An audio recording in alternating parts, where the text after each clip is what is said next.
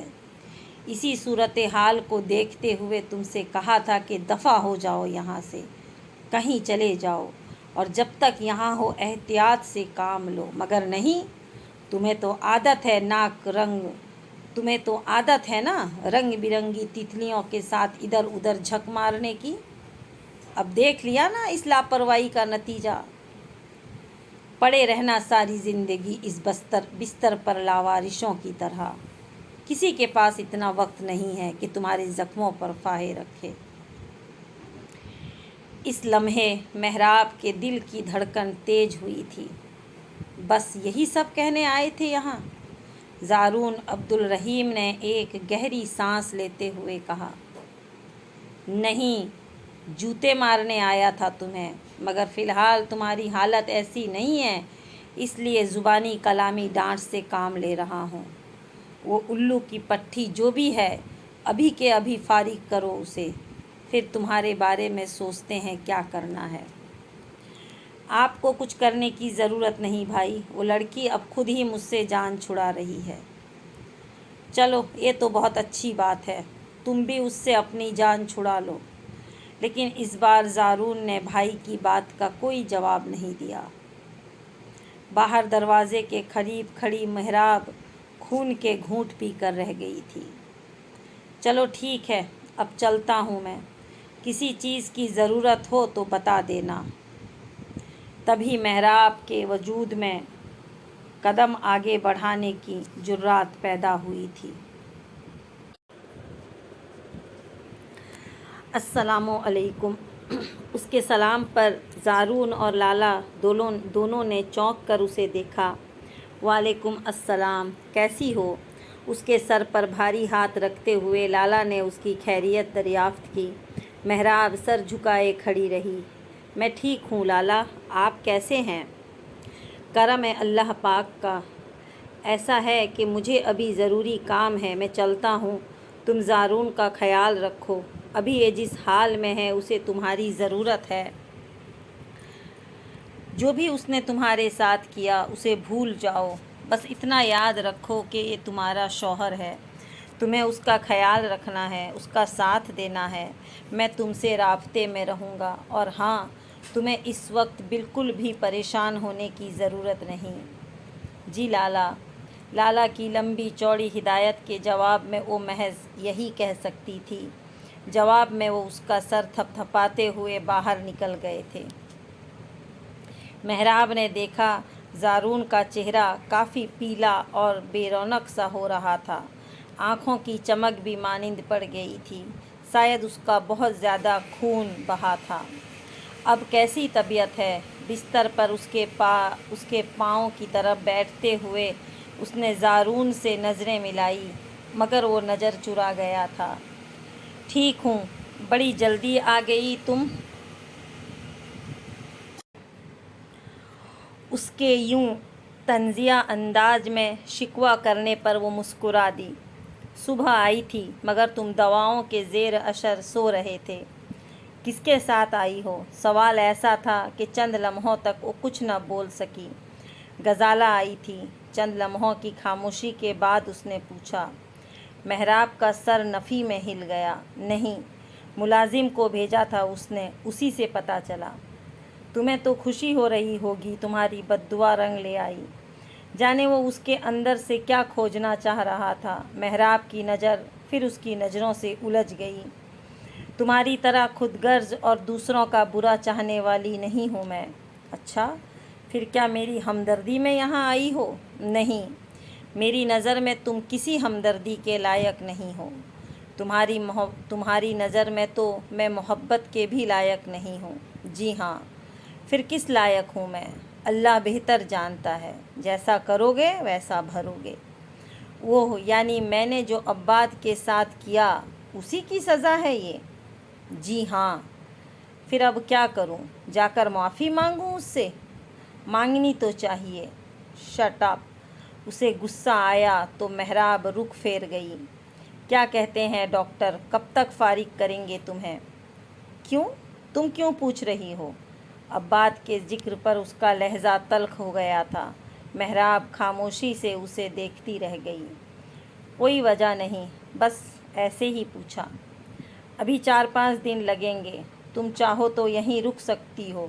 اکیلی نہیں رہ سکتی تم وہاں۔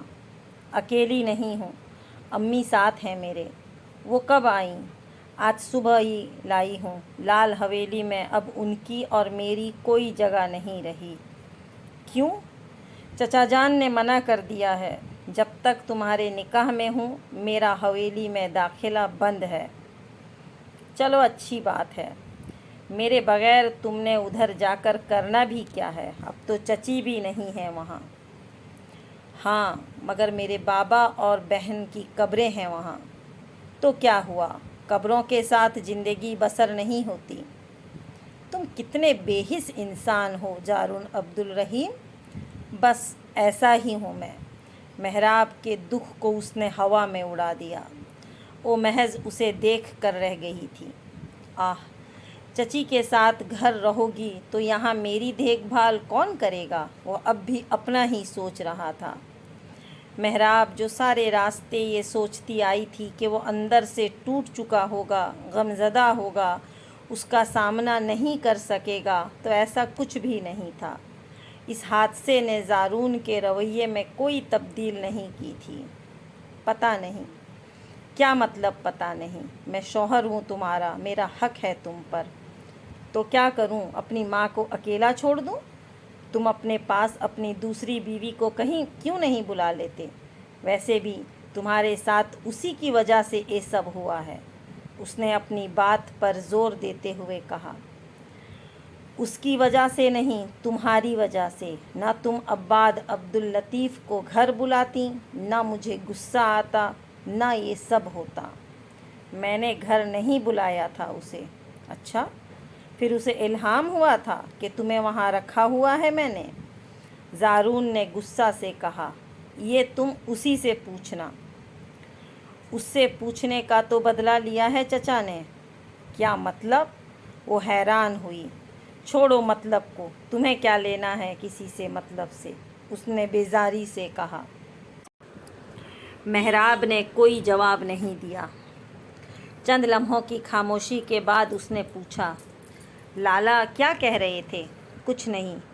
کیا تمہاری دشمنی تھی کسی کے ساتھ؟ ہاں، محراب عبدالکریم کے ساتھ۔ محراب کی آنکھوں میں دیکھتے ہوئے اس نے کچھ اس انداز سے کہا کہ بس وہ اسے دیکھ کر رہ گئی۔ تم ساری زندگی نہیں سدھر سکتے، کبھی بھی نہیں۔ سدھر کے کرنا بھی کیا ہے؟ تمہاری نظروں میں تو ہمیشہ برا ہی رہوں گا میں۔ تمہیں فرق پڑتا ہے اس بات سے کہ میری نظروں میں تمہاری کیا حیثیت ہے؟ نہیں۔ بے حد ڈھٹائی سے اس نے کہا تو وہ کلس کر رہ گئی۔ تو پھر میرے بارے میں سوچنا چھوڑ دو۔ تمہیں کس نے کہا میں تمہارے بارے میں سوچتا ہوں؟ وہ لطف اندوز ہوتا اسے چڑھا رہا تھا۔ محراب اسے گھور کر رہ گئی۔ چلو کروٹ بدلاؤ مجھے، ایک ہی سائٹ پر لیٹے لیٹے تھک گیا ہوں، اس نے حکیمیہ انداز میں کہا۔ نرس کو بلا کر لاتی ہوں، اس نے بیزاری سے کہا۔ کیوں؟ تمہیں کیا مسئلہ ہے؟ کوئی مسئلہ نہیں، ابھی نیا نیا زخم ہے، احتیاط بہتر ہے، سہولت سے کہتی وہ کمرے سے باہر نکل گئی۔ تقریباً 5 منٹ بعد نرس نے اسے کروٹ بدلا دی۔